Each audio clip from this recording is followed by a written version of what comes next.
deserted delivery tables to catch babies in bathtubs. Hippies flocked to the farm in Tennessee to recapture the spiritual element of childbirth under the stars. Middle-class suburban housewives attempted natural deliveries in birth centers.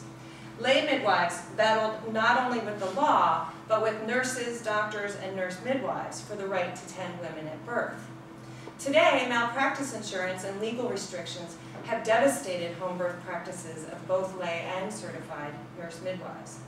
Cesarean section and infant mortality rates remain higher than most think they should be. Independent birth centers have been swallowed up by hospitals.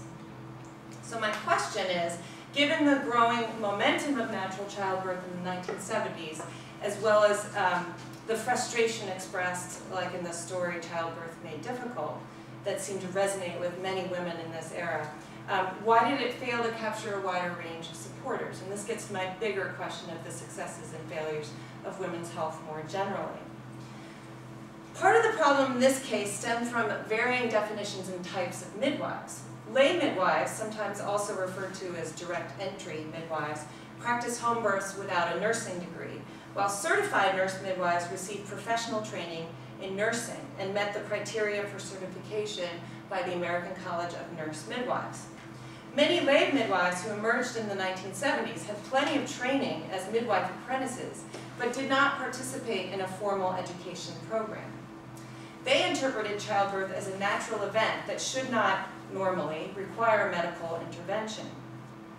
Therefore, they felt little affiliation or identification with certified nurse midwives, whose training and practice took place mainly in hospitals under the supervision of doctors. By the 1980s, these two groups became mired in factionalism over questions of identity and practice, with increasing hostility expressed around where and how to deliver or catch babies.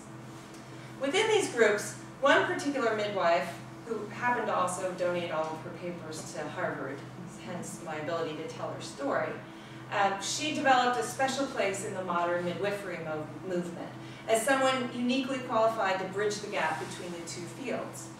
In 1975, Fran Ventre became the first licensed lay midwife in Maryland since 1924. 2 years later, she attended Georgetown University to obtain a degree as a certified nurse midwife. Georgetown, she explained, had an outstanding program, one that nurtured rather than rejected her background in lay midwifery. Despite her professional degree, she continued to practice home births and identified primarily as a lay midwife. Her credentials, however, allowed her to represent both groups of midwives. As a founding member of the Midwives Alliance of North America, or MANA, in 1982, she attempted a reconciliation between lay and certified nurse midwives. Her position as both an insider and an outsider to organized medicine provided her with a unique perspective on alternative approaches to childbirth. Fran Ventre was a mother of 3 living in Montgomery County, an affluent suburb of Washington, D.C., when she began working as a childbirth educator in 1971. She taught expectant parents what was becoming increasingly popular in the 1970s, prepared or managed childbirth. Influenced by the work of Lamaze, she taught them breathing and relaxing techniques for pain management. She stressed the importance of being awake and aware for the baby's birth and bonding with the baby afterwards. Much to her frustration, however, hospitals quickly whisked the baby off after delivery, making much of her teaching fruitless. "The anticlimax," she declared. "I gradually came to realize that what I was teaching in my classes was not natural childbirth, but defensive childbirth." Up until that point, she had not been an advocate of home birth, considering it to be foolhardy, but what she saw happening to her clients caused her to rethink her position. Her own 3 birth experiences pushed her farther away from hospital births, and by the 3rd one, she came to believe that change would not come from within the institutional establishment, but rather from outside channels of alternatives, and concluded that home birth was the logical answer.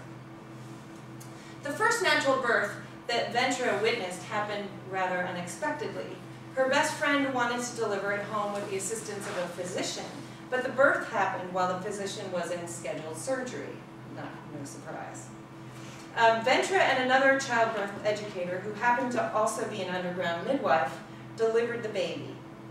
What I witnessed that day transformed my entire conception of birth, recalled Ventra. The skill, sensitivity, and caring of one woman for another in helping her at this crucial time to gently give birth to her child was a very powerful and moving experience for me. Family members crowded into the room along with Ventra to witness the miracle of the birth process. And while Ventra shared their elation, it was tinged with a sense of personal loss. I inwardly grieved for what I had deprived my family. I realized then that I, without questioning, had relinquished my rights as a woman and mother in the births of my own 3 children. And this, she claims, was the final turning point. It was then that I decided I will become a midwife.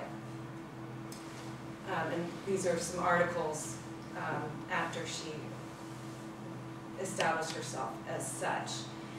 Her first delivery, I have to skip over much of this, but her first delivery was actually, in which she caught the child, was an emergency birth.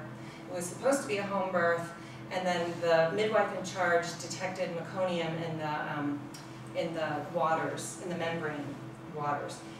So it's frequently a sign of distress, but the midwife did not want to accompany the couple to the hospital for fear of getting arrested. So she sends Fran in their van, and Fran is driving in the van with the couple, and the woman, just, that's it, and she pops out the baby. And Fran says, there was nothing to do but put out my hand and catch. This is when she sort of emerges as a illegal underground midwife. She's part of a larger trend. There's more and more underground lay networks of women beginning to appear across the country in the 1970s because of the fact that it's mostly illegal. And during the 1970s, in fact, the number of out-of-hospital births more than doubled, from 0.6% in 1970 to 1.5% in 1977, mostly attributable to the increasing popularity of planned home births. Now, obviously, these numbers are still very small. Nothing like back in the turn of the century when midwives were responsible for 50% of births, or even earlier when they were a majority. But this shift in the 1970s was indicative of a very different and new trend. The average woman who chose a home birth in the 1970s was white, almost entirely white, between the ages of 20 and 34, married and with a college degree. In 1978, Ventra left her home birth practice in suburban Maryland to resettle in Newburyport, Massachusetts, where her husband had taken a new job. While Ventra had encountered difficulties with legal loopholes in Maryland, they were nothing compared to the Massachusetts laws regulating midwifery.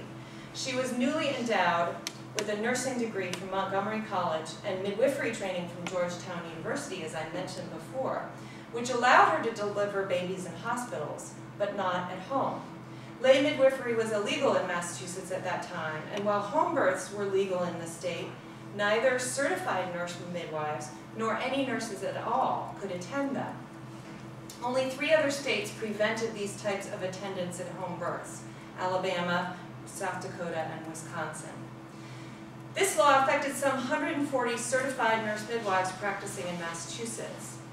Boston University professor of health law, George Annis, commented that the law is hysterically stupid and limits the choices for women who want home births. Thus, despite Ventra's additional training, she was no longer able to deliver babies at home. Though this had been her passion, she directed her energies into transforming the hospital birth experience, attempting to change regulations in the local hospital, which was the Malden Hospital, regarding the father's role at birth, the mother's choices in labor, and the baby's right to room in rather than being whisked away.